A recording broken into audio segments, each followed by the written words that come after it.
तो नमस्कार दर्शकों, मैं राघव दास और आप आज देख रहे हैं कुछ खास। तो आज के समय में जैसा कि सभी को पता है कि पत्रकार नहीं रहे, राजनेता नहीं रहे। फिलहाल में आप देख सकते हैं कि जो पत्रकार हैं, जिनको सिर्फ तलवे चाटने और दूसरों की क्रिटिसाइज करने की और सत्य से कोसों दूर एक अपने न्यूज रूम में बैठकर एसी चलाकर और तथ्यों को सत्य से दूर होकर परोस देते हैं। अब चाहे वो पैसा लेके करते हैं, चाहे टीआरपी के लिए करते हैं, या फिर अपने कुछ ग्रुप के माध्यम से किसी की क्रिटिसाइज करते हैं। तो इसी तरह के एक पत्रकार हैं, नाम है उनका नीरज झा। तो इन्होंने एक संत रामपाल जी महाराज जी के ऊपर वीडियो बनाई है बिना किसी जांच पड़ताल के। और सुनिए जरा इनके विचार। मैं भगवान हूँ, अगर कोई ये दावा करे तो आप क्या करेंगे? अच्छा चलिए, कोई ये दावा करे कि संत कबीर जो हैं वो भगवान थे और मैं उनका स्वरूप हूँ। मेरे रूप में संत कबीर जो कि परमेश्वर हैं, उन्होंने अवतार लिया है, तो आप क्या कहेंगे? या तो आप हंसेंगे या गुस्सा होंगे, या फिर एक संभावना ये है कि कहने वाले के बारे में जानने का प्रयास करेंगे, या फिर बहुत परेशान हो तो मान लेंगे कि ठीक ही कह रहे हैं। जब मैंने सुना तो मैं हंसा, थोड़ा गुस्सा भी आया और फिर जानने की कोशिश करने लगा। जानने के बाद एक बात कही जा सकती है कि ये व्यक्ति जो दावा कर रहा था भगवान होने का, वो आपराधिक प्रवृत्ति का है, वैज्ञानिक टेम्परामेंट से कोसों दूर है और आम लोगों की भावनाओं से खेलने वाला पर पीड़ित। तो जैसा कि आपने सुना, ये मोल्टिक्स के पत्रकार हैं नीरज झा। ये कह रहे हैं कि संत रामपाल जी महाराज जी ने कबीर जी को परमेश्वर बता दिया। तो परमेश्वर बता दिया तो इनका कहना है कि कुछ लोग इस पे हंसेंगे और कुछ लोग इस पे गुस्सा भी करेंगे और कुछ लोग जांच पड़ताल भी करेंगे। लेकिन ये जो महामूर्ख झा जी हैं, इन्होंने ना तो जांच पड़ताल करी, लेकिन सिर्फ अपनी जजमेंट पास कर दी। तो आइए जानते हैं कि जांच पड़ताल में निकलता क्या है। जो संत कबीर थे वो वाकई परमेश्वर थे या सिर्फ एक मामूली संत? तो हमारे साथ बने हुए हैं सचिन जी। तो आइए जानते हैं इनसे इनके विचार। नमस्कार सचिन जी। सत्साहेब जी। तो जैसा कि आपने सुना इन पत्रकार झा साहब जी के बारे में, क्या कहना चाहेंगे? सबसे पहले तो मैं ये कहना चाहूँगा कि पत्रकार ना होकर एक चाटुकार है। अगर इसने वाकई संभावित उस पर रिसर्च करी होती कि भाई, पहला तो जैसे आपने बताया कि भाई कोई हंसता, कोई गुस्सा करता, या कोई संभावना होती कि उसके बारे में जानने की कोशिश करता। अगर इसने जाना होता तो ये इतनी मूर्खतापूर्ण बातें नहीं करता। क्या आपने जान लिया है? हमने बिल्कुल जान लिया और शास्त्रों से ये चीज़ प्रमाणित है। दूसरी तरफ अगर कोई ये कहता है कि भाई किसी ने कोई बात रखी, तो हमारा फर्ज ये बनता है कि जो तर्क उसने दिए हैं एक बार उस पर विवेचन करें। बिल्कुल जाने कि उन्होंने जो बात रखी है उसकी रेफरेंस क्या है, किस मापदंड पे उन्होंने कबीर साहब जी को परमात्मा साबित किया। क्या हमारा फर्ज नहीं बनता एक बार उस चीज़ को नोटिस करने का कि एक बार हम भी परख के देखें? नहीं, पत्रकार का तो देखिए होता यही है कि पहले जांच पड़ताल की जाए, तब कोई बात आगे रखी जाए। लेकिन इस कैटेगरी के जो ये पत्रकार होते हैं ना, जो ये चाटुकार नीरज झा है, ये कभी भी रिसर्च तो इनसे दूर दूर का नाता नहीं है रिसर्च से। हम इसी चीज़ को आपको प्रमाणित करते हैं कि जो भी संत रामपाल जी महाराज जी ने स्पष्ट करा कि कबीर साहब भगवान है, वो हर एक चीज़ शास्त्र सम्मत है, हर एक चीज़ शास्त्रों से प्रमाणित है। एक मालिक है, आप उसे अल्लाह कहते हो, ईसाई गॉड कहते हैं, हम उसे भगवान कई नामों से जानते हैं, परमेश्वर कहते हैं। तो है कौन उसका ये नहीं पता अभी तक। अब सबसे बड़ी गलती ये हो रही है, हिंदू भगवान को निराकार बताते और वेदों को वो सबसे बेस्ट ग्रंथ मानते। वेदों से बढ़िया वो कोई ज्ञान नहीं मानते। और वेद में लिखा भगवान साकार है, मुनि पग्रस है, वो ऊपर बैठा, ऊपर के सबसे ऊपर के लोक में बैठा है।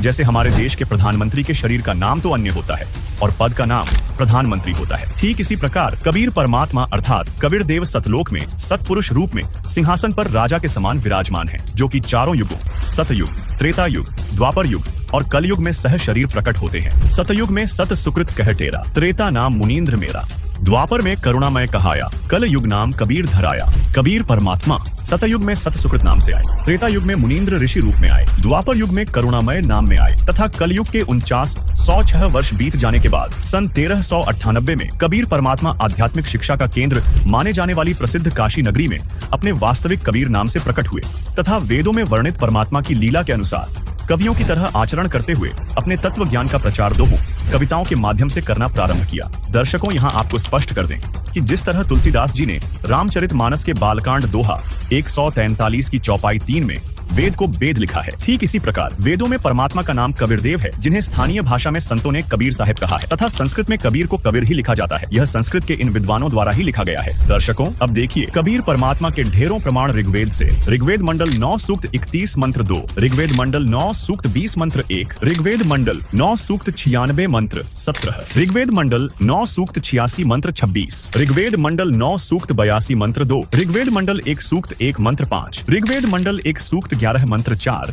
ऋग्वेद मंडल 1 सूक्त 188 मंत्र 1। दर्शकों, अब देखिए कबीर परमात्मा के ढेरों प्रमाण यजुर्वेद से। यजुर्वेद अध्याय 40 मंत्र 8, यजुर्वेद अध्याय 5 मंत्र 32, यजुर्वेद अध्याय 29 मंत्र 25, यजुर्वेद अध्याय 28 मंत्र 34। दर्शकों, अब देखिए कबीर परमात्मा के ढेरों प्रमाण सामवेद से। सामवेद मंत्र संख्या 30, सामवेद मंत्र संख्या 359, सामवेद मंत्र संख्या 822, सामवेद मंत्र संख्या 920, सामवेद मंत्र संख्या 935, सामवेद मंत्र संख्या 968, सामवेद मंत्र संख्या 1094, सामवेद मंत्र संख्या 1131, सामवेद मंत्र संख्या 1175, सामवेद मंत्र संख्या 1204, सामवेद मंत्र संख्या 1250, सामवेद मंत्र संख्या 1286, सामवेद मंत्र संख्या 1318, सामवेद मंत्र संख्या 1400, सामवेद मंत्र संख्या 1562, सामवेद मंत्र संख्या 1711, सामवेद मंत्र संख्या 1774। दर्शकों, अब देखिए कबीर परमात्मा के ढेरों प्रमाण अथर्ववेद से। अथर्ववेद कांड 4 अनुवाक 1 मंत्र 7, अथर्ववेद कांड 5 अनुवाक 1 मंत्र 5, अथर्ववेद कांड 5 अनुवाक 12 मंत्र 1, अथर्ववेद कांड 5 अनुवाक 13 मंत्र 1, अथर्ववेद कांड 7 अनुवाक 14 मंत्र 1, अथर्ववेद कांड 8 अनुवाक 3 मंत्र 20, अथर्ववेद कांड 9 अनुवाक 9 मंत्र 15, अथर्ववेद कांड 13 अनुवाक 1 मंत्र 11, अथर्ववेद कांड 18 अनुवाक 3 मंत्र 63, अथर्ववेद कांड 20 अनुवाक 77 मंत्र 3। दर्शकों, अभी आपने चारों वेदों से कबीर परमेश्वर जी का प्रमाण देखा। आइए अब देखते हैं अन्य सदग्रंथों में कबीर साहिब जी का प्रमाण। ये है श्रीमद् भगवद गीता अध्याय 8 श्लोक 9 में कबीर परमेश्वर का स्पष्ट प्रमाण है। ये है रामचरितमानस अयोध्या कांड दोहा 109 की चौपाई 4 में कबीर परमेश्वर की ओर इशारा किया गया है। दर्शकों, ये थे सनातन धर्म के प्रमाणित पवित्र सदग्रंथों से कबीर परमेश्वर जी का प्रमाण। अब देखते हैं मुस्लिम धर्म की पाक पुस्तकों में कबीर परमेश्वर यानी कि अल्लाह कबीर के प्रमाण। दर्शकों, कबीर परमात्मा को अरबी भाषा में कबीरन, कबीरा, कबीरू, कबीरा, कबीरन आदि कहकर संबोधित किया गया है। आइए अब देखते हैं कुरान शरीफ से ढेर सारे प्रमाण। ये है कुरान शरीफ। कुरान शरीफ के सूरत फुरकान 25 आयत 52, 58, 59 में अल्लाह कबीर का प्रमाण है। इसके साथ ही सूरत बकरा 2 आयत 234, 271, सूरत इमरान 3 आयत 153, 180, सूरत निसा 4 आयत 34, 35, 128, 135, सूरत अनाम 6 आयत 18, 73, 103, सूरत हूद 11 आयत 1, 3, 111, सूरत इसरा 17 आयत 30, 31, 96, सूरत हज 22 आयत 62, सूरत लुकमान 31 आयत 16, 29, 30, 34, सूरत अहजाब 33 आयत 34, 63, 68, सूरत सबा 34 आयत 1, 23, सूरत फातिर 35 आयत 14, 32, सूरत मुआमिनी 40 आयत 12, सूरत हुजुर्रात 49 आयत 13, सूरत तहरीम 66 आयत 3, सूरत मुल्की 67 आयत 9, 12, 14, सूरत आदियात 100 आयत 11। दर्शकों, अभी आपने इस्लाम धर्म के पवित्र ग्रंथों से प्रमाण देखा कि कबीर परमेश्वर जी हैं। अब देखते हैं ईसाई धर्म की पवित्र पुस्तक बाइबल से कबीर परमेश्वर जी यानी ऑलमाइटी गॉड कबीर का प्रमाण। देखिए ऑर्थोडॉक्स जूविश बाइबल ईयोब 36 आयत 5। दर्शकों, अब देखते हैं सिख धर्म के पवित्र ग्रंथों में कबीर परमेश्वर यानी कि रब कबीर का प्रमाण। देखिए यक अर्ज गुफ्तम पेश तो दर घोष कुन करता हक्का कबीर करीम तू बे परवरदिगार नानक बुगोयद जनु तुरा तेरे चाकराम पाखाक। गुरु ग्रंथ साहिब पृष्ठ 1350 487। दर्शकों, अभी आपको चारों धर्मों के पवित्र ग्रंथों से कबीर परमेश्वर जी के प्रमाण दिखाए गए। अब देखते हैं अन्य प्रमाण जिससे सिद्ध होता है कि परमात्मा का नाम कबीर ही है। तो सुन लीजिए जाजी पत्रकार जी, खाली स्टूडियो रूम में बैठने से नहीं होता। पत्रकार का काम होता है रिसर्च करना, बिल्कुल तथ्यों को दिखाना। पर आपने तो पत्रकार के नाम पे ही ये वो पत्रकार है जिनकी जीविका चलती नहीं है, तो क्या करते हैं, चंद पैसे किसी से आए, फंड आया और उसके किसी को भी बदनाम कर दिया। तो देखिए संत रामपाल जी महाराज जी ने वेदों से भी प्रमाणित कर दिया, कुरान से भी है और कुरान से भी, बाइबल से भी है, बाइबल से भी, गुरु ग्रंथ साहिब से भी है। गुरु ग्रंथ साहिब इसके अलावा जो अन्य संत हुए हैं, दादू साहब जी हो गए, रिसर्च कर लियो भाई चाटुकार, दादू साहब जी के बारे में पता चल जाएगा, गरीबदास जी महाराज जी के बारे में पता चल जाएगा। जैसा कि आपने देखा, नीरज झा कहूँ या झकोई कहूँ, ना जाने तुझे मैं क्या क्या कहूँ और क्या ना कहूँ। मुझे तो ऐसा लगता है नीरज जी, आपने ये जो स्क्रिप्ट है, ध्रुव राठी की जो गैंग है, टीम, मतलबी बंदा और जितने उन्होंने सिर नाक रगड़ी थी संत रामपाल जी महाराज जी के फॉलोअरों के सामने, उनकी पढ़ाई स्क्रिप्ट को आपने पढ़ा है सिर्फ टेलीप्रॉम्प्टर पे बैठ के। इसके अलावा आपने कोई रिसर्च नहीं करी। अगर रिसर्च करना चाहते तो कर सकते थे।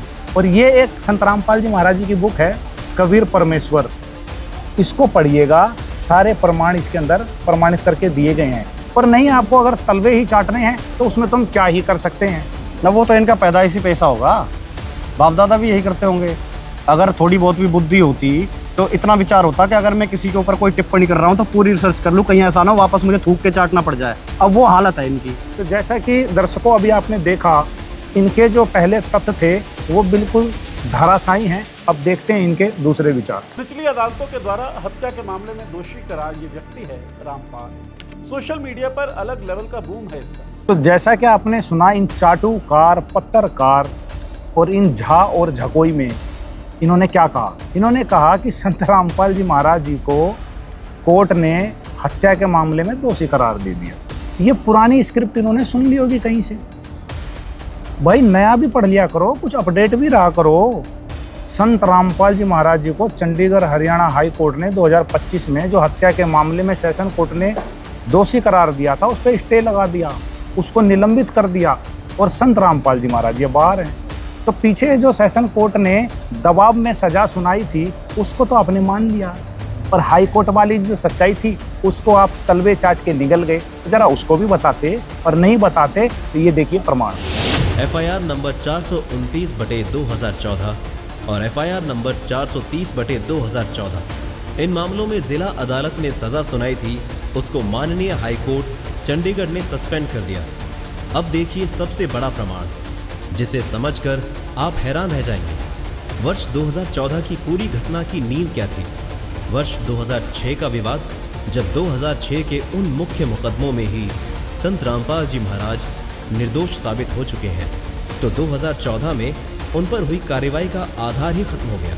सीधा सा तर्क है, जब पेड़ की जड़ ही सूख चुकी हो, यानी 2006 के केस ही झूठे साबित हो चुके हों, तो उसकी डालियों और उसके पत्तों का क्या होगा? यानी 2014 के केस का क्या होगा? वो भी सूख कर गिरेंगे ही, उनका ध्वस्त होना तय है। इसीलिए कहते हैं, सांच को आंच नहीं होती। सोशल मीडिया पर अलग लेवल का बूम है इसका। मानने वाले इसे भगवान कहते हैं। नीरज झा जी, आप कह रहे हैं संत रामपाल जी महाराज जी को उनको फॉलोअर भगवान कहते हैं, तो कौन सा गलत करते हैं इसमें? हमारे सनातन धर्म में तो परंपरा ही है। आप क्या साउथ अफ्रीका से आए हैं? आपने सनातन के धर्म ग्रंथ नहीं पढ़े? गुरु को भगवान का रूप बताया गया है। और आप तो नाम क्या कि झा भी लगाते हैं, पंडित जी भी हैं। क्या नाम के ही पंडित हैं या कुछ और हैं? या कहीं चाट के आपने ये टाइटल उपलब्ध कर लिया है अपने नाम के आगे में? देखो, तो झा जी, जो सनातन धर्म में परंपरा है उसमें एक वाणी बोली गई है, गुरुर् ब्रह्मा गुरुर् विष्णु गुरुर् देवो महेश्वरा, गुरु साक्षात परम ब्रह्म तस्मै श्री गुरुवे नमः। गुरु को जो शिष्य है वो भगवान के तुल्य मानता है, भगवान के रूप में उनका आदर करता है। तो सनातन की परंपरा है। अगर संत रामपाल जी महाराज जी के फॉलोअर अपने गुरुदेव को भगवान बोलते हैं तो इसमें गलत क्या है? फिर आपको क्यों मिर्ची लग रही है इसमें? अब देखिए इनकी अगली वीडियो। राजनीतिक रसूख थी भयंकर, क्या भाजपा और क्या कांग्रेस, और दोनों पार्टियों के कई नेता और अन्य पॉलिटिकल फोर्सेस उसके आगे पीछे घूमते हैं। जैसा कि आपने देखा राघव जी, इसको इस बात से दर्द हो रहा है कि संत रामपाल जी महाराज जी के पास राजनेता या अन्य कोई क्यों आ रहे हैं। विपक्ष वाले हो, चाहे प्रतिपक्ष हो, या और तरह तरह की एनजीओ हो, सामाजिक संस्थाएं हो, सभी आ रहे हैं। उसका कारण यह है कि अगर किसी ने समाज के भले के लिए कोई कार्य करा हो तो जाए ना उनके पास। जब बाढ़ से प्रभावित था पंजाब, हरियाणा, राजस्थान, उस समय 600-700 से ज्यादा गांव जिनमें जीविका बिल्कुल खत्म हो चुकी थी, आत्महत्या करने की नौबत थी किसान देखा हमने पाइप और मोटर देने का वहां काम पर किया जब संत रामपाल जी महाराज जी ने निस्वार्थ भाव से सेवा करी, तो जाहिर सी बात है जो समाज का हितैषी होगा, जो देश का हितैषी होगा, अगर किसी ने देश हित के लिए कार्य करे हैं तो वो उसको सराहना के लिए जाएगा। हाँ, समाज इसमें कोई करना दिक्कत चाहिए। हाँ, बिल्कुल। उससे इनको दिक्कत है तो सबसे ज्यादा देश के विरोधी तो ये मोल्टिक्स वाला नीरज झा चाटुकार है। नहीं, मैं और आपसे एक बात और कहना चाहता हूँ, जो मोल्टिक्स है ये कुछ चाटुकार पत्रकारिता से हटके थी, हम भी सराहना करते थे इनकी। ये लेकिन पर इनका- इन्होंने तो अपनी विश्वसनीयता पे भी धब्बा लगा के रख दिया, उसको भी मिट्टी में मिला दिया। ये इन्होंने- बिना किसी रिसर्च के इस ढेड़ पत्रकार ने, नीरज झा ने स्टूडियो में बैठ के पढ़ी पढ़ाई स्क्रिप्ट भेजी भिजाई, उसकी पढ़ के और वीडियो बना दी। अरे थोड़ी बहुत भी जांच करी होती, उस अपने न्यूज रूम से बाहर निकल के आया होता, हरियाणा में जाके एक बार ऑडिट किया होता, वहाँ पे दिखाया होता, बच्चों से लेकर बूढ़ों से पूछा होता कि संत रामपाल जी महाराज जी ने क्या कार्य करे, तब इसको पता चलता। ये ऐसे चाटुकार होते हैं जो 10 बाई 10 के कमरे को ही अपनी दुनिया समझ के बैठते हैं। मतलब बाहर- मैं कुएं कोई समुद्र बिल्कुल, समझ कुएं रहा है, का आप मैंने ऐसा कहना समझ- चाह रहे हैं? बिल्कुल बिल्कुल, उसको ये लगता है मेरे कमरे वाली दुनिया ही सब कुछ है। और बाहर से इसके जो आका इसको तलवे चाटने के उपलक्ष्य में कुछ पैसे दे के स्क्रिप्ट दे देते हैं, वो बना देता, कहता है मैं हूँ पत्रकार। ये दुनिया को ये दिखाना चाहता है मैं गोदी मीडिया से हटके हूँ, या गोदी मीडिया कह के अन्य मीडिया को वो करता है। जो भी गलत रिपोर्टिंग करता है हम सबके खिलाफ है, चाहे मोल्टिक्स का हो या अन्य कोई हो। ये तो उनसे भी आगे निकल गया 4 कदम। बाहर निकलेगा तो पता चलेगा वास्तविकता में दुनिया में चल क्या रहा है। मतलब इन्होंने कहने का मतलब अपनी जो विश्वसनीयता थी बिल्कुल जड़ से खत्म कर ली, उसको भी खो दी, खो दिया, चैनल का भी नाश बिठा दिया और इसका खुद का तो बैठा ही पड़ा। उस पर भी धब्बा लगा दिया इन्होंने। तत्वदर्शी कहने वाला ये व्यक्ति चलता है तो इसके साथ साथ कूलर चलते हैं। देखा जैसे कि आपने ये एसी रूम में बैठा हुआ चाटुकार कह रहा है ये संत देखो कैसे हैं, ये तो कूलर लेके चलते हैं। अरे भाई कूलर कोई बाहर से आता है क्या? राघव जी एक बात कहना चाहूंगा, इसको दर्द ऐसे हो रहा है जैसे इसका बाप दे के गया कूलर कि जी इसके बाप के दिए हुए कूलर के पैसे से चल रहे हैं वो, इसके बाप के दिए हुए पैसे से एक कूलर खरीदे गए हैं और वो हवा दे रहे तो इसकी जल रही है कि मतलब- मेरे बाप के पैसे से कैसे चल रहा है। मतलब अब चाटुकारता की तो हद हो गई नीरज झा जी। खुद एसी में खुद बैठा है। आप एसी में बैठे हो, अपने मोल्टिक्स की धब्बा नहीं उसकी दही बना के नाली में गिरा दी अपने पत्रकारिता की। आप तो खुद न्यूज रूम में एसी चला के बैठे हो, और संत जी के जो फॉलोअर हैं अपने गुरुदेव भगवान के लिए क्या कूलर भी लेके ना चले? अरे कुछ तो शर्म कर लेते, वो जो स्क्रिप्ट आपके पास भेजी है कुछ तो एडिट कर लेते, कुछ तो दिमाग भी लगा लेते। धिक्कार है ऐसी पत्रकारिता को। कि चाटुकारिता का ईमानदार आदमी है, जो उसके आका ने लिख दी मात्रा की भी मिस्टेक नहीं करता। अच्छा। डिट्टो रिपीट मार देता हूँ जी, पता चले पैसे ना है। वो हाल है इस बड़वे का। उनका शिष्य होने के नाते तू कूलर की बात कर रहा है, मारा बस चले तो हम एसी लगवा दें 20-20, 50-50। इतने सीधे संत, इतने सील स्वभाव के, इतना सिंपल उनका जीवन। और कहीं जाके देख ले भाई, जो समाज के हर तबके के आदमी को अपने बच्चे की तरह ट्रीट करते हैं। और एक बात और कहना चाहूंगा, मैंने तो और बहुत सारे संतों को देखा है, राजनेताओं को देखा, अफसरों को देखा है, अपने केबिन से बाहर भी नहीं निकलते इसी रूम से। बिल्कुल। और इतनी जून जुलाई की गर्मी में संत रामपाल जी महाराज अपने सभी भक्तों से मिल रहे हैं, उनको आशीर्वाद दे रहे हैं, उनकी समस्याओं को जान रहे हैं, और खेतों से जुड़े हुए जो किसान आ रहे हैं, पंचायतें आ रहे हैं, उनकी समस्याओं को दूर कर रहे हैं इस तपती गर्मी में बाहर आके। तो क्या कूलर भी लेके उनके भक्त खड़े ना होए? ये वो आदमी है जिंदगी में कदे किसी तो 2 रोटी दी नहीं होंगी, और कोई भला कर रहा है तो इनके होता भाई ये क्यों कर रहा है। हाँ। ये वो स्थिति है ऐसी, इस मनोदशा के मानसिक बीमार हैं ये। मतलब इनको क्रिटिसाइज करनी है चाहे वो कुछ भी ये करे। क्रिटिसाइज भी नहीं करनी है, इनको अपने आकाओं की माननी है। ये वो दल्ले हैं जिनको पैसे चाहिए बस, इनका बस चले तो कल अपने घर के आदमी ने भी बेच खाओगे। ये पैसे से मतलब रखते हैं, इनको सच्चाई से, समाज सुधार से कोई मतलब, कोई सरोकार नहीं है। मतलब- ये उस कैटेगरी के हैं। मतलब धिक्कार है ऐसे धिक्कार पत्रकार है। जन्म भी व्यर्थ है ऐसे जन्म पत्रकार के का प्रतिनिधि ऐसे है। तो दूसरे गर्भ में मर जा तो भी बढ़िया है। जो एक संत की निंदा करे, जो समाज का सुधार करते हैं, ये उस कैटेगरी के हैं। इनका जमीर और इनका ईमान सभी इन्होंने गंदे नाले में अपने पत्रकार के साथ ही डाल के आ गए हैं। बेच दिया है जी। अच्छा बेच दिया, गिरवी रख रखा है कि गुजारा हो जाए, वैसे तो कहीं कुछ हो नहीं रहा। आगे दिखाते हैं इसकी। और अपने ही अनुयायियों को बंधक बनाकर पुलिस के खिलाफ ढाल बनाने वाला व्यक्ति ईश्वर का स्वरूप होगा या फ्रॉड?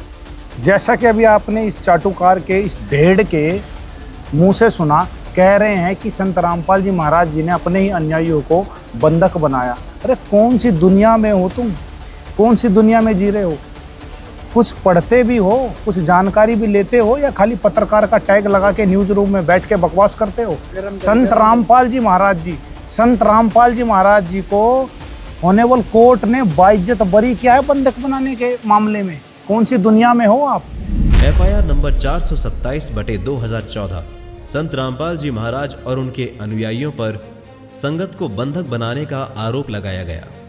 29 अगस्त 2017 को माननीय न्यायालय ने सभी को बाइज्जत बरी कर दिया। कौन सी दुनिया में हो आप? या कहीं साउथ अफ्रीका में रहते हो? नहीं, कल सुबह ही उठे थे ये, जब पैसे आए तब उठे हैं। अच्छा। उससे पहले सो रखे थे, इनका ईमान सोया हुआ था। जब पैसे आए तब पेटीएम उठे। आ गई पेमेंट तो उठे, तो इन्हें पता चला ऐसा कुछ था। रिसर्च वगैरह तो कोई सारोकार ही नहीं। किसी विद्यालय में जाके ढंग से पढ़ा होता ना, या वैसे ही हाथ ढूंढ के आ रहा। डिग्री भी फर्जी ले रखी, पैसे देके कि हाँ भाई मैं जर्नलिस्ट हूँ। अब है गोबर, ढंग से रिसर्च करता पता चलता संत रामपाल जी महाराज जी के ऊपर जितने केस थे सब में बरी हो चुके हैं, सिवाय 3 केस बचे हुए हैं और तीनों विचाराधीन हैं। समझ गया? नहीं, उसमें से हत्या के मामलों में तो कोर्ट ने स्टे लगा दिया, हाई कोर्ट ने। हत्या के मामले में स्टे लग चुका है। देशद्रोह का केस है, वो अभी तक साबित नहीं हुआ। वो ट्रायल भी नहीं हुआ, ट्रायल भी नहीं हुआ अभी तक। चाटुकार जैसी तेरी हरकतें है ना, ये पत्रकार के में तो तूने अपनी भद्द पिटवा ली है, कितने अपना बिजनेस चला ले। वैसे बताया जाता है कि लोकतंत्र में जो मीडिया है ना, वो चौथा स्तंभ कहा जाता है, लेकिन मुझे ऐसा लग रहा है कि इस चौथे स्तंभ को इसने किसी अपने आका के कमरे का खंबा बना के छोड़ दिया कि वहीं रहता है ये।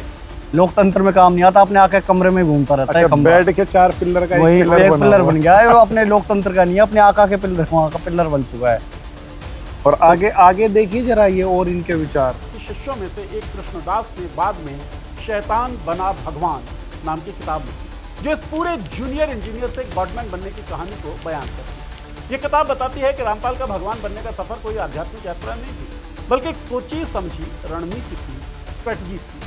तो नीरज झा चाटुकार जी, तुम्हें पत्रकार कहूँ कि चाटुकार कहूँ, तुझे क्या कहूँ क्या ना कहूँ।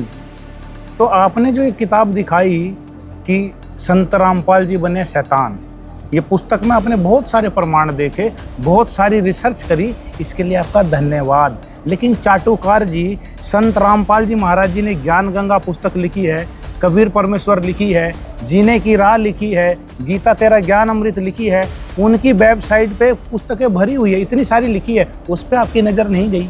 और वो सिर्फ लिखी नहीं है, एविडेंस बेस्ड उसमें बातें करी गई है। उसमें वेद से प्रमाण है, उसमें गीता से प्रमाण है, उसमें बाइबल से प्रमाण है, गुरु ग्रंथ साहिब से प्रमाण है। एक एक बात प्रूव करने के लिए 50-50 प्रमाण दिए गए हैं। वो आपने नहीं पढ़ा, वो आपने रिसर्च में नहीं लिया। लेकिन जो एक व्यक्ति संत रामपाल जी महाराज जी से विश्वासघात करके गुरुद्रोही बन के कहीं भाग गया और मनगढ़ंत बातें लिख दी, आपने वो उस रिसर्च को पकड़ लिया जिसमें ना कोई एविडेंस है। की बात को पकड़िए, इसने कहा कि ये पुस्तक उन्हीं की है। कौन सी पुस्तक? ये शैतान बना भगवान। जबकि ये पुस्तक किसके द्वारा लिखित है? संत कृष्णदास जी महाराज, गिरदासी डेरा, सत साहिब सत्संग भवन, ठाकुरपुरा धाम, जिला अंबाला, ये इसके द्वारा लिखित है ये पुस्तक। और इस पुस्तक को इस कृष्णदास ने क्यों लिखा था? पहले ये 1995 से साल 2000 तक संत रामपाल जी महाराज का शिष्य हुआ करता था, लेकिन इसने अपनी प्रभुता के चक्कर में संत रामपाल जी महाराज की बुराई करना शुरू कर दिया और अपने आप में ये गुरु बन बैठा। तब संत रामपाल जी महाराज ने भक्ति और भगवान नामक एक किताब लिखी थी। उसमें इसकी सारी डिटेल बताई कि किस प्रकार ये गुरुद्रोही होकर अपने आप में गुरु बन बैठा है। और उस चीज के बारे में कृष्णदास ने इस किताब में भी लिखा है कि मेरे को गुरुद्रोही बताया गया था उस भक्ति और भगवान वाली किताब में। यहाँ लिखा है कि जगत गुरु तत्वदर्शी संत रामपाल जी महाराज सतलोक आश्रम करौथा से प्रकाशित भक्ति और भगवान नामक पुस्तक मुझ दास यानी ये कृष्ण स्वामी कृष्णदास तक पहुंची। एक शिष्य से प्राप्त हुई। मैंने भी जल्दी में मोटा मोटा इसको पढ़ा, जिसमें हमारे नाम से हेडिंग प्रथम पृष्ठ पर ही है, भक्त संजय उर्फ कृष्णदास गुरुद्रोही का पोल खाता। पढ़कर बड़ी प्रसन्नता हुई और मैं जोर जोर से हंस पड़ा। मतलब गुरुद्रोही किस प्रकार से था, ये उसकी पूरी घटिया राजनीति को बताया गया था उस किताब में, जनता को, भक्तों को समझाने के लिए। अब उस बात को, उस तथ्य को सुनकर ये हंसने लगा। मतलब वही राग द्वेष ईर्ष्या इसके अंदर चलने लगी और फिर इसने सारी की सारी झूठी मिथ्या बातें संत रामपाल जी महाराज के बारे में फैलाई थी, लोगों को भड़काने के लिए कि संत रामपाल जी महाराज से लोग नफरत करने लगे। और इसने जो अपना धंधा, अपना ढमढमा जो शुरू किया है, वो लगातार चलता रहे। नहीं तो इसकी सच्चाई भक्ति और भगवान नाम की उस पुस्तक में संत रामपाल जी महाराज ने यथार्थ रूप से लिख दी थी और जनता इसको लताड़ने भी लगी थी, जिस कारण इसने राग द्वेष में एक किताब लिखी थी। तो जैसे कि नीरज झाई जी, जैसा कि आपने उस पुस्तक को पढ़ा, तो पत्रकार का काम होता है उसकी जांच करना, पड़ताल करना, तथ्यों की बारीकी से जांच करना और उसके बाद किसी निष्कर्ष पे जाना। वो तो आपने किया नहीं। अगर यही काम अगर कोई और कर दे या हम कर दें, आपके पारिवारिक मामले में अगर कोई भी XYZ कोई भी व्यक्ति अगर एक किताब लिख दे कि जो आपकी माताजी थी वो वैश्यावृत्ति करती थी और आपके पिताजी उनकी दलाली करते थे और नीरज झा जी आप किससे पैदा हुए इसका कोई प्रमाण ही नहीं है, तो आप क्या इसको सच मानेंगे? हम मान लेंगे, जैसे इन्होंने मान लिया। हम भी मान लेंगे कि जी बिल्कुल सही बात लिखी होगी, पक्का वैश्यावृत्ति करते होंगे, इनके पिता दलाली करते होंगे। कल ने मतलब मनवा कोई जांच पड़ताल नहीं कोई जांच करेंगे। पड़ताल नहीं करेंगे, बस कह दिया किताब मान लिखी लेंगे। और मान कल लो। ने कोई इनका यार दोस्त भी आके कह देता है कि ये अपनी पत्नी से भी वैश्यावृत्ति कराते हैं, हम मान लेंगे। हमें रिसर्च क्यों करनी? जैसे इन्होंने किसी की भी कही सुनी मान ली, हम भी मान लेंगे कि नीरज झा अपनी पत्नी से वैश्यावृत्ति कराता है, जैसे इसका पिता कराता था, और ये दलाली करता है, मान लेंगे, मान लो। बिल्कुल मान लेंगे। इसने भी तो मान ली, तो हमें मानने में क्या हर्ज है? अगले ने कह दी, हमने मान ली, कराता है ये। तो ये था नीरज झा जी इसका जवाब। अब आप विचार करिएगा, क्या ये ठीक है या गलत, ये आपके हाथों में और दर्शकों के हाथ में जो कि इस वीडियो को देख ही रहे हैं। तो दर्शकों अब देखिए इनकी अगली वीडियो। बाबा रामपाल दूध से नहाता था और फिर उसी दूध की खीर बनाकर भक्तों में प्रसाद के रूप में बांटी जाती थी। सोचिए, दूध से नहा रहा है एक व्यक्ति, उस दूध में खीर बन रही है और भक्तों में वो बंट रहा है प्रसाद की तरह। रामपाल ऊंचे आसन पर ध्यान की मुद्रा में बैठ जाता और भक्त उसे नहलाते। उस दूध को बर्तन में इकट्ठा किया जाता और फिर खीर पकाई जाती। बाद में पता चला कि कमरे की छत पर लगे पाइप से रामपाल पर दूध गिराया जाता था। रोहतक के पुराने आश्रम में तो बाबा ने 20 गायें पाल रखी थी और उन्हीं के दूध से नहाता था। जो बाबा कहता था कि पत्थर की पूजा बेकार है, वही बाबा अपने नहाए दूध को चमत्कारी प्रसाद बनाकर भक्तों को खिला रहा है। यानी तेरा कुत्ता कुत्ता, मेरा कुत्ता कौन। मूर्ख आदमी अगर रिसर्च करी होती तो ये पता चलता। हम भी आश्रम में रहा करते थे, हमारे बहन बेटियां, माता पिता वो भी आश्रम में रहे हैं। आज तक एक फोटो, एक वीडियो तू ये साबित करके बता दे कि संत रामपाल जी महाराज दूध में नहाते थे और उससे खीर बनती थी। पर लाखों की संगत रहती थी आश्रम लाखों में। की, करोड़ों की आज भी रहती है। ऐसी कोई फुटेज है ही नहीं। कोई नहीं है, ये होती है सुनी सुनाई बात, अफवाह फैलाना, एक पूर्ण संत को बदनाम करने के पर लिए। मीडिया ने माफी मांगी है बकायदा। इस चीज की कई बार माफी मांग रखी है। एसपी के बयान है कि आश्रम में ऐसी भी कोई चीज ना तो आपत्तिजनक थी, ना कुछ है, और ना ऐसी कुछ घटना घटी। पर ये उसको नहीं दिखाएंगे। नहीं दिखाएगा, कहाँ से पैसा मिल रहा है बताए तो, ईमान बेचे बैठा है। हमारे सूत्र भी बताते हैं कि जी ऐसे ही कोई बड़ा पत्रकार नहीं बनता। हमारे सूत्र बताते हैं कि नीरज झा जी अपनी पत्नी को परोसते हैं। अच्छा, राजनेताओं को सूत्रों से सुनने में आया, सच्चाई तो हमें भी नहीं पता, लेकिन सूत्र कहते हैं। जैसे इनके सूत्रों की इन्होंने मान ली, तो हमारे सूत्र की हम मान लेते हैं कि जी पक्का परोसते होंगे। तभी आज इनका तभी ऐसा पद मिला हुआ है, एडिटर या जो भी है, ये पद मिला हुआ है ना, तो फ्री में कौन दे रहा। मोल्टिक्स इसका खुद का चैनल है या क्या? नहीं, मोल्टिक्स चैनल पर तो काम करते हैं। हाँ जी, तो मतलब परोसते हैं, परोसते होंगे तभी एंकरिंग मिली है। तभी। अरे चक कुछ हो, वरना पहले क्या थे? क्योंकि पत्रकार तो है ही नहीं, सर्च और रिसर्च तो कुछ करते ही नहीं, खाली न्यूज रूम में बैठ के कैमरे के सामने बोल तभी तो बंधे हुए हैं, तभी बंधे हुए। परोस कर पद मिला। अब उस पद को भी जो उसका मालिक करा उसके अनुसार करना पड़ रहा।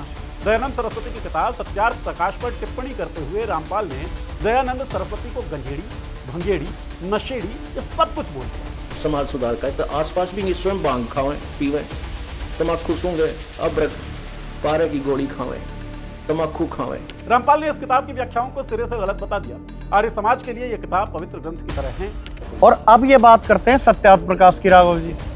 इनको बड़ा दर्द हो रहा है, दर्द हो रहा है। कि संत रामपाल जी महाराज ने उसको महर्षि दयानंद को भंगेड़ी कह दिया, नशेड़ी कह दिया, तम्बाकू और हुक्का पीने वाला कह आर्य दिया, समाजियों जो कि उन्होंने प्रमाण दिखाया है। प्रमाण भी इन चाटुकारों ने वो प्रमाण नहीं देखे, देखना ही नहीं चाहते। हाँ देखना चाहते ही नहीं, सच्चाई है। चाहते तो देख लेते। चाहते तो आज ये इस तरीके की नौबत ही नहीं आती। इनके भिगो भिगो के जूत टिक रहे हैं जो। पर कहीं ऐसा तो नहीं सचिन जी, सत्यार्थ प्रकाश को ये मानने वाले हों, और जो महर्षि दयानंद जी ने नियोग के प्रकरण विषय में समाज में बताया हुआ है कि ये नियोग लागू करना चाहिए, कहीं इनके भी माता पिता ने 11 नियोग से इनको। हो सकता है, बिल्कुल हो सकता है। जब ये सत्यार्थ प्रकाश को लेके बैठा है और उस चीज का पक्ष ले रहा है कि भाई ये तो पवित्र पुस्तक है आर्य समाजियों की, हो सकता है इसके पिताजी उसे फॉलो करते हों।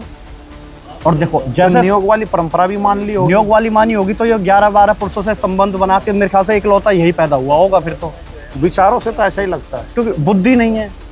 अगर अपने पिता की भी देखता है तो थोड़ी बहुत अश्लीलता आती, क्योंकि पिता अगर वैश्यावृत्ति करा रहा है, जैसा सूत्र बता रहे हैं, बिल्कुल सूत्र बता रहे हैं, हम नहीं कह रहे, ऐसा सूत्र बता रहे हैं। मान लो कल मैं कोई कहेगा कि भाई इसके पिता वैश्यावृत्ति कराते थे, कोई दूसरा कहेगा तो हमें माननी पड़ेगी ना। ये भी तो मान रहा है दूसरों की, बिल्कुल मान, ये उनकी भी मान रहा है जो अगले दिन माफी मांग के बैठे हैं, बिल्कुल कि जी हमसे गलती हो गई, हमने गलत बयान दे दिया। मीडिया कर्मियों ने मांगा माफी, और उसको ये सच मान रहा है, तो हम भी मानेंगे कि भाई ये वैश्यावृत्ति कराता है, अपनी पत्नी को भी आगे भेजता होगा। अगर ऐसा किसी ने कह दिया तो हम मानेंगे। जैसे को तैसा। सबसे पहले तो मैं ही मानूंगा, औरों की तो छोड़ो, जैसे को तैसा। बिल्कुल बिल्कुल। तो ये था 11 नियोग की पैदाइश भी हो सकता है। तो ये था दर्शकों, ये पॉलिटिक्स न्यूज एंकर अब एक चीज और है राघव नीरज जी, झा के छोटी सी। विचार और ये थे इनके जवाब, और आगे और देखिए। अगर ये घर पर लड़ता होगा, कलेश करता होगा, तो मनमाने जो अगर इसका कोई बालक भी होगा तो हो सकता है इसका ना हो। सत्यार्थ प्रकाश मिल्खा अगर किसी का पति लड़ता हो तो वो पत्नी पड़ोसी से सेक्स करके बच्चा पैदा करे, हाँ, और ये उसको मानते भी हैं। मानते भी हैं। हो सकता है लड़ाई भी करता हो, 11 आदमी से पैदा हो रहा है तो बुद्धि भ्रष्ट हो जाती है, लड़ लेता है, क्या पता उसका होना और डीएनए करा लियो। अच्छा, मतलब सत्यार्थ प्रकाश में लिखा है ऐसी गंदगी कि लिखी हुई अगर है किसी का पति पत्नी से झगड़ा करे तो वो पड़ोसी से पत्नी संबंध बना, दूसरे से संबंध बना के नियोग करके बच्चा पैदा कर दे। बिल्कुल। तो मतलब आप इनके बच्चे जो इनके घर पे हैं उन पे भी शक जता रहे हैं। देखो अगर वो सत्यार्थ प्रकाश को मानते हैं, नहीं, मान तो रहे हैं, मान रहे, फॉलो कर रहे, तो हो भी सकता है, नहीं भी हो सकता है।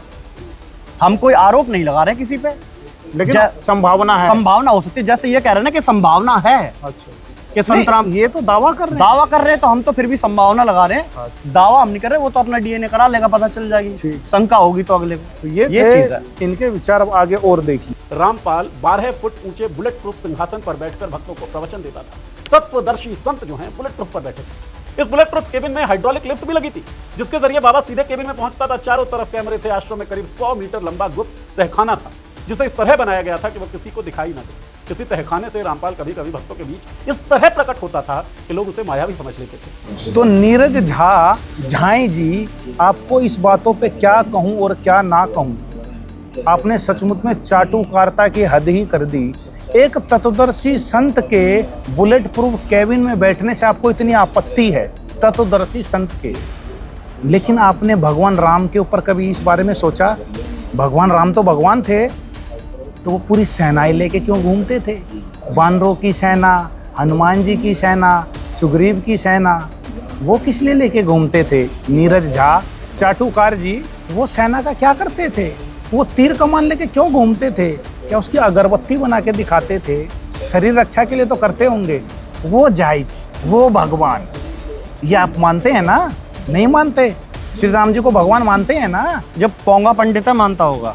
अच्छा, पंडित है झा जी, हाँ, मानते होंगे या नहीं मानते? मानते हैं ना?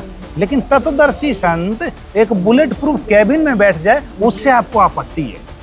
लेकिन राजा श्री राम, भगवान विष्णु के अवतार, तीर कमान सेना, वो भी लंबी चौड़ी फौज, गदा, हनुमान, वो सब रखें अपने सेफ्टी के लिए, उसमें कोई दिक्कत नहीं, वो फिर भी भगवान है। लेकिन एक बुलेट प्रूफ कैबिन में संत रामपाल जी बैठ जाए तो तत्वदर्शी संत नहीं है। वाह रे चाटुकार।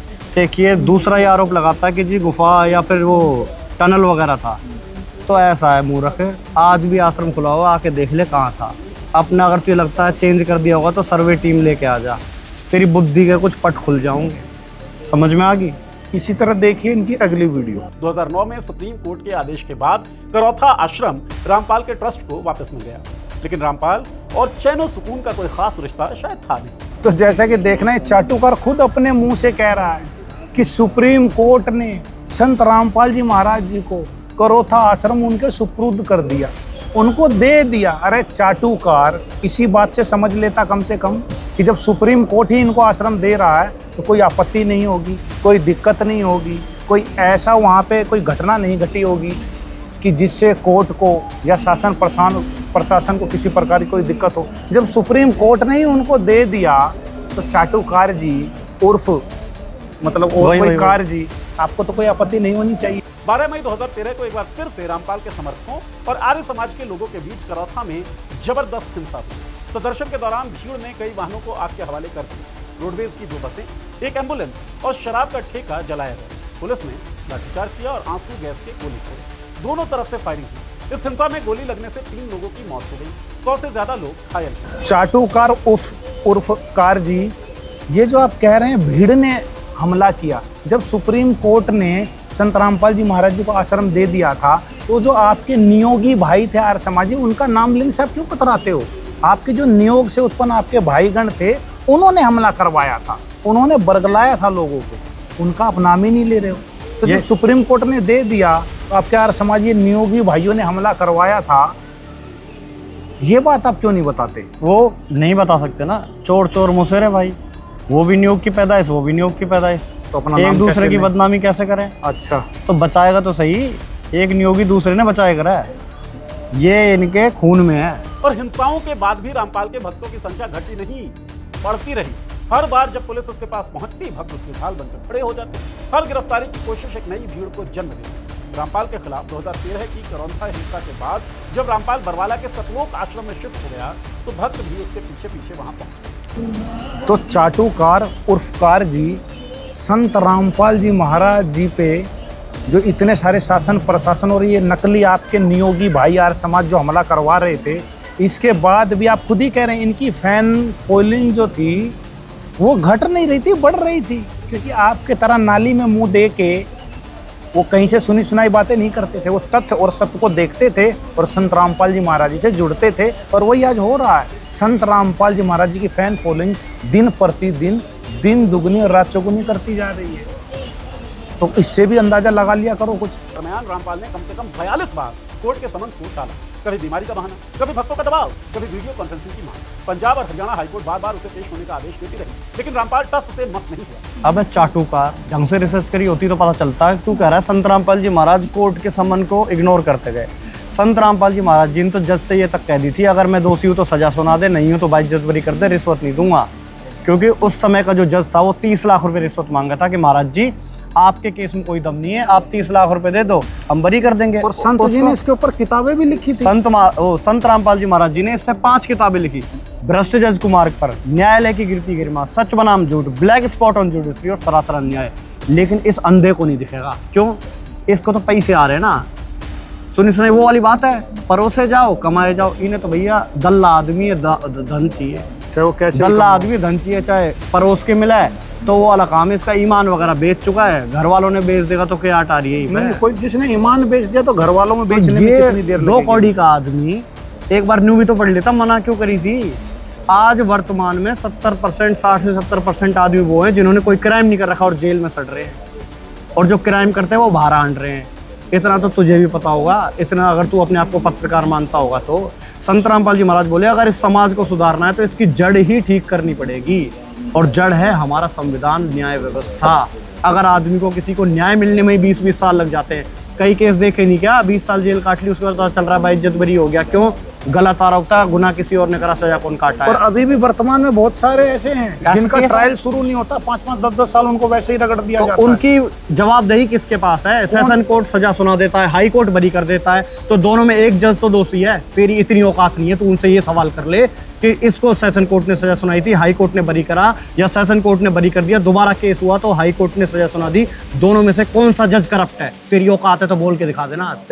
प्लान कर देंगे ये जज। समाज सुधार के लिए कुछ नहीं कर सकते राघव भाई, इनका कुछ नहीं है। इनका तो ये 2 पैसे आने चाहिए, चाहे सोच रहे खुद लौट जाए। चाटुकार जी, ये जो आवाज है ये संत रामपाल जी महाराज जी ने उठाई थी, जिसके उपलक्ष्य में 2014 बरवाला कांड करवाया गया था। थोड़ा जागरूक होइए। अरे रिसर्च करेंगे तो पता चलेगा ना। इनने तो दूसरे के बिस्तर पे सोनते ही फुर्सत कहाँ है। बिल्कुल बिल्कुल, ये वो दल्ले हैं, आगे देखो इनके। 18 नवंबर 2014 को जब पुलिस रामपाल को गिरफ्तार करने बरवाला स्थित सतलोक आश्रम पहुंची, तो हजारों समर्थकों ने आश्रम के अंदर और बाहर दोनों तरफ डेरा बनाकर पुलिस को अंदर जाने से रोक दिया। ये सोचा समझा इंतजाम था। रामपाल के भक्त पुलिस पर गोलियां बरसा रहे थे, हथगोले फेंक रहे थे। करीब 10 दिनों तक ये टकराव चला। 10 दिनों तक रामपाल ने आश्रम में मौजूद अनुयायियों को बंधक बनाकर पुलिस को अंदर आने से रोकने का प्रयास किया था। यानी जो लोग भक्त बनकर आए थे वो अब ढाल बनकर रखे जा रहे थे। उनके मोबाइल फोन जब्त कर लिए गए। अबे सुअर, तुझे पहले ही बता दिया कि संत रामपाल जी महाराज जी ने किताब लिखी थी भ्रष्ट जज कुमार्ग पे, जो उन्होंने आवाज़ उठाई थी इस घटिया न्याय व्यवस्था के बारे में। उसके ही उपलक्ष्य में कोर्ट ने अवमानना का केस बना के संत रामपाल जी महाराज जी को जबरदस्ती झूठे मुकदमे लगाए थे। और इसीलिए संत रामपाल जी महाराज जी के जो फॉलोअर थे वह वहाँ पर तख्ती लेके बैठे थे कि हमारे सभी केसों की, संत रामपाल जी महाराज जी के सभी केसों की सीबीआई जांच हो, ना कि वहाँ पे ढाल बन के खड़े थे। कम से कम वो वीडियो ही देख लेता अंधे, ज्यादा पुराना भी ना जाए, तेरे से जांच पड़ताल नहीं होती तो वीडियो ही देख लेता। वहाँ पे तख्ती लेके हजारों लाखों न्याय बैठे थे कि हमारे सभी केसों की सीबीआई जांच हो। एक बात बता, अगर मान ले दोषी हो आदमी न्यू कहेगा मेरी सीबीआई जांच करा। 3 साल जंतर मंतर पे डिमांड करिए सीबीआई जांच। अंधे तूने दिखाई है जू पे नहीं रोगी और बन रहा अपने आप में पत्रकार। और सुअर क्या कह रहा है, संत रामपाल जी महाराज जी के फॉलोअर्स ने गोली चलाई पुलिस के ऊपर। अरे नकली अंधे गधे, अगर गोलियां आश्रम के तरफ से चली तो बाहर हजारों की सैकड़ों हजारों पुलिसकर्मी थे, कम से कम 30,000 फोर्स खड़ी थी, कितने मरे, कितनों को गोली मिली। वह अंधे पत्रकार, किसी एक को तो गोली लगी होगी। अगर आश्रम की तरफ से फायरिंग की गई थी, किसी एक को भी तो गोली लगी। क्या है कोई एविडेंस तेरे पे? अंधे कहीं जाके डूब मर चुल्लू भर पानी में। क्यों पत्रकार के नाम पे कलंक बना हुआ है? कोई और काम कर ले। पत्रकार का बिजनेस है, इसका साइड बिजनेस है, उसे परमानेंट कर ले तू। तो उसी को कर ले, साइड वाले बिजनेस को। क्यों पत्रकार की छवि को और धूमिल करने पे लगा हुआ है? ये तो चाटुकार पहले से ही बहुत सारे थे, पहले से ही बहुत सारी दलाल मीडिया थी। तुम कुछ स्वतंत्र लग के दिखाते थे, तुमने उसको भी गर्क में डाल दिया, नाले में डाल दिया। कुछ लोग होते हैं 2 नंबर का काम करते हैं साइड में, अब लोग उसे पहचाने नहीं, तो इसलिए व्हाइट कॉलर का पत्रकार का टैग है। काम इसका असली वही है। अच्छा, जो वो सुनने में आया था हमारे सूत्रों से, दलाली, समझ रहे हैं? बिल्कुल वो है। 19 नवंबर 2014 को रात संत रामपाल को चेहरा छिपाकर आश्रम से बाहर लाया गया। खुद को अवतार बताने वाला यह शख्स टॉयलेट में छिपा था। हाँ सुअर, जैसे कि तू वहीं पे खड़ा था, संत रामपाल जी महाराज जी टॉयलेट में छुपे थे, तू तो वहीं पे खड़ा था। ऐसे ही किसी ने बताया था कि जब तेरे वहाँ पे वैश्यावृत्ति चलती थी तो साउथ अफ्रीका से भी कुछ आ गए थे, तो तेरी भी माँ वहाँ जाके छुप गई थी नीम के पेड़ के नीचे। हो सकता है वो सूत्र सही कह रहा हो, हमें कोई डाउट नहीं है। जैसे आपको अपने सूत्रों पे पक्का यकीन है ना, हमें आपसे ज्यादा यकीन है अपने सूत्रों पे। दैनिक भास्कर की एक रिपोर्ट के मुताबिक रामपाल ने खुद कबूला था कि उसने अपने कमांडो को निर्देश दिया था कि महिलाओं और बच्चों को पीट कर कमरे में बंद कर दिया जाए ताकि उनकी मौत का जिम्मेदार पुलिस को ठहराया जाए। बरवाला कांड के बाद ये साफ हो गया था कि रामपाल का मामला सिर्फ एक धार्मिक विवाद नहीं बल्कि एक आपराधिक मामला। अरे सुअर ढेड़, तू उन्हीं पत्रकार चाटुकारों की ये दिखा रहा है पत्रकारिता, उसी को सत्य मान रहा है। बड़ुए, इन सबों ने माफी भी मांगी थी, ये देख।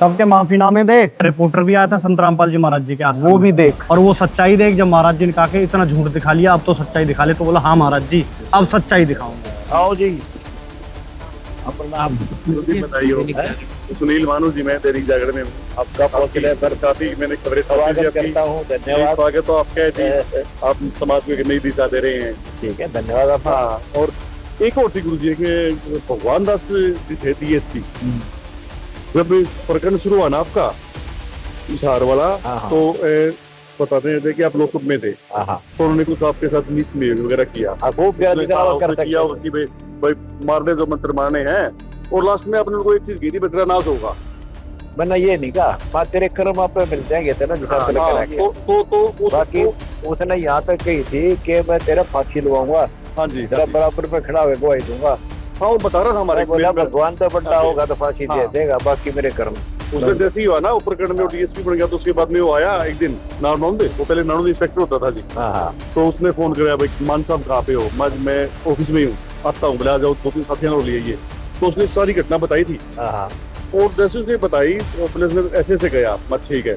2 महीने बाद उस आदमी की गोली मारनी पड़ी जी। इतना इंटेलिजेंट आदमी था वो, रियल में बहुत कहता था कानून का। देखो कानून कुछ नहीं हटता भगवान का, भगवान की बात निकलती इस मार्ग। मैं 2 उदाहरण देता हूँ, दोस्त बता देता हूँ कोई भी, मेरे कहा कोई दोस्त तो बता दे। और यहाँ तक कहा था हमारी बुक कवा पढ़ ले, तेरा कल्याण हो जाएगा।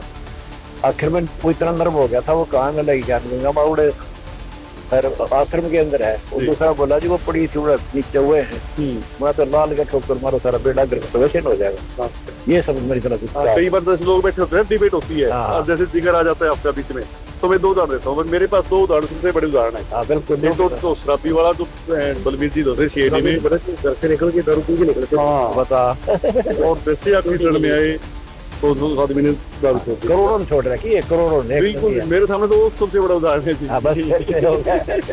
एक का तेरा प्रमाण जमानत हुई चर्चा काफी रही पूरे हिसार की यूनिट के पूरे हरियाणा यूनिट पूरे हिसार मैनेजमेंट है सर। अच्छा, सब वहाँ पे गए, सीएम नहीं बैठे। बहुत अच्छा। तो जी हम आपके साथ में हैं, बहुत अच्छा काम कर रहे हो। अगर हमारी कहीं भी थोड़ी ही जरूरत पड़े तो जी आधी रात को हम हमारा आगे रहेंगे। मेरी ये आपकी जरूरत है मुझे कि हमारा जो ये सारथ है ना वो दिखाओ जी, जो हम मौके पे ग्राउंड पे करना वो सच्चाई दिखा दो, बस इतनी रिक्वेस्ट है जी। पहले बहुत अफवाह फैलाई लोगों ने बेमतलब की, आज हमने हमारी तो कुछ सुनिए नहीं किसी ने, तुम्हारी सुने सारे और सुनते को ना किसी ये हमने ग्राउंड पकड़ कर दिखा दिया हम किसे। और इस के अभी तक किसान और मजदूर के हाँ, जैसे ये बाढ़ में जैसे आपने तो एकदम से भगवान मन की प्रकट पैदा हुई थी एकदम से, नाश हो गया था। गांव के गाँव डूबे थे, पानी निकल नहीं था, सरकार आप करेगी थी, तुम तो पूछ जाते थे। लड़ाइयाँ होती थी पानी निकालने के लिए, गुराना में लड़ाई हो गई थी महेंद्र के ऊपर, आपने बेचे को डॉक्टर वहाँ पर ही बेचे, फिर वो शांत हो गए ना तो मर जाते। बिल्कुल। उसके वकीलों ने हाईकोर्ट में अपील, कोई नहीं करेगा। अगस्त 2025 में पंजाब और हरियाणा हाईकोर्ट ने उसकी उम्र कैद की सजा को निलंबित कर दिया। अदालत ने अपने फैसले में कहा आरोपी की उम्र अधिक है, वो पहले ही लंबा समय जेल में बिता चुका है और मौत के कारणों को लेकर चिकित्सा साक्ष्य स्पष्ट नहीं। FIR 430 में 28 अगस्त 2025 को सजा निलंबित हुई और FIR 429 में भी बाद में यही राहत मिली। सुअर, तू खुद ही अपने मुंह से कह रहा है कि कोर्ट ने कहा चिकित्सा के जो साक्ष्य हैं वो सबूत के तौर पे माने नहीं हो सकते। अबे सुअर, जब हाई कोर्ट ने उस पर रोक लगा दिया तो तेरे क्यों पेट में दर्द है? उसने कुछ सोच के ही किया होगा। टिप्पणी भी तू खुद पढ़ रहा है, उसके जजमेंट भी खुद ही पढ़ रहा है और बकवास भी खुद ही कर रहा है। तू सचमुच में 11 पुरुषों के नियोग से ही पैदा है, इसमें कोई डाउट नहीं। अब मुझे पक्का विश्वास हो रहा है। बुद्धि का स्तर बता रहा है इसके, ये तो पढ़ भी रहा है, मिक्स है ये, देख भी रहा है, कोर्ट ने जो आदेश किए हैं वो भी बता रहा है, जो पर मिक्स फिर भी है, बकवास कर रहा राघव है। जो मिक्स है उसकी बुद्धि काम नहीं करती है, विवेक नहीं होता, क्योंकि 10-12 का मिक्स हो गया।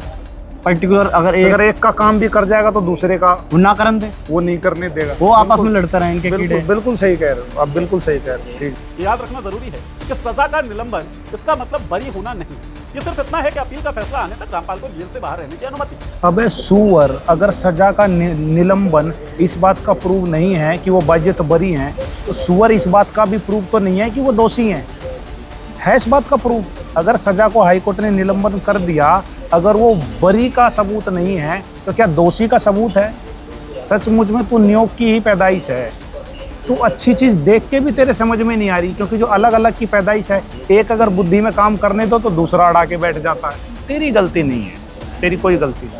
आज भी रामपाल के लाखों अनुयायी हैं और अनुयायियों को छोड़िए, आप जब देखेंगे तो बड़े बड़े जो नेता लोग हैं वो रामपाल के इर्द गिर्द घूम रहे हैं। उसके YouTube चैनल करोड़ों व्यूज बटोरते हैं, उसके आश्रमों में भीड़ लगती है और उसके समर्थक उसे परमात्मा मानते हैं। सुअर, ये बता, संत रामपाल जी महाराज जी ने जो कार्य करे हैं समाज हित में, नशा मुक्त भारत का, दहेज मुक्त भारत का, किसान मजदूर बचाओ अभियान का, तो पक्ष और विपक्ष के नेता उनके पास नहीं जाएंगे तो नियोगी क्या तेरे माँ बाप के पास जाए? नहीं, तेरे माँ बाप के पास जाएंगे जो वैश्यावृत्ति करते हैं। तेरा बाप दलाली करवाता है, ऐसा सूत्रों का कहना है। हाँ, नहीं, मैंने किताब भी पढ़ी है। किताब भी पढ़ी है? बिल्कुल।